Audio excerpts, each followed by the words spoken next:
On Novak's season, because you're talking about the Olympic gold, and that was his main goal going into 2024. He said it before the season started, said, look, the slams are great, but I guess he's won 24 of them. So his biggest priority was to win the Olympic gold, add it to his collection. How do you see his season, Steve? Is it job done?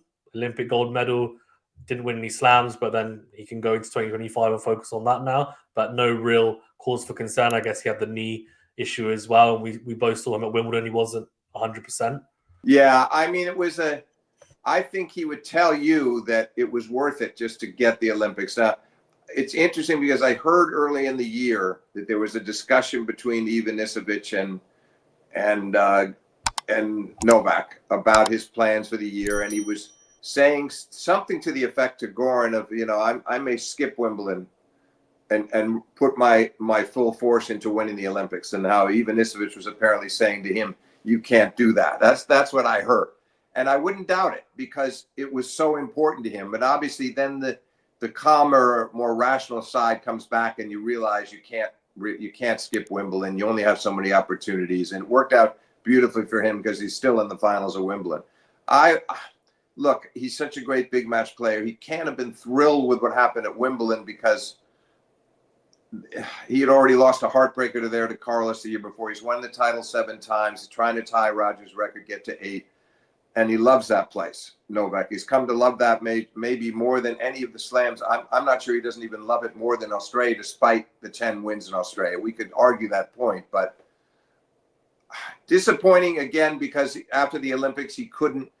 I remember I had the feeling then that maybe that was going to ignite him, that he was going to be so excited and relieved to win in Paris and get that gold that he'd still have time to sort of work his way into form in New York and maybe take the title. And of course, the Popyrin match was really way subpar for him, taking nothing away from Popyrin, but that's not a guy that he should lose to over a best of 5.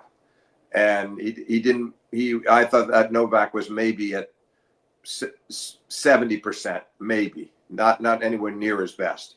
So that was disappointing. And then, he came back in the fall and did play pretty well in Shanghai. A nice match with Fritz and a much better performance against Sinner than he'd had against Sinner in Australia. A very competitive match. And then, of course, he kind of cut it short. He also went to Saudi Arabia, and then he decided no Paris, Bercy, no Turin.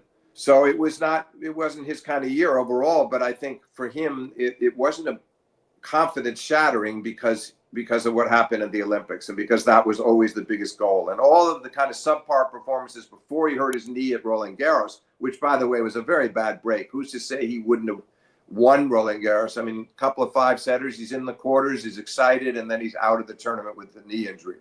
So that was very bad luck. And what happened before then, I don't think meant that much. Australia was understandable that he'd finally lose. And then, Indian Wells was a terrible loss. But I don't think he really felt like playing through that stretch. But I think he did. As he closed in on Paris, I think he was very excited about playing again and trying to pull off some more slams. So disappointing in a sense, but had he not won the Olympics, I think he would have been very disappointed. But that changed everything. And that still was that's something he'll be thinking about as he looks back on the year. He'll cherish that moment. And obviously now that he's got Andy Murray in his corner, he's making it clear how serious he is about getting a 25th major and still going after these big prizes. I mean, that was his way of telling everybody, if you think that I think that I'm done, you're wrong. I've got more I want to accomplish here, and I can still compete with anybody. That was the other thing he was saying by hiring Murray was, yes, Sinner and Alcaraz are great, great players, but I can compete with them. Even if I am approaching the age of 38, I can still have my days against them, and I relish the chance to prove it.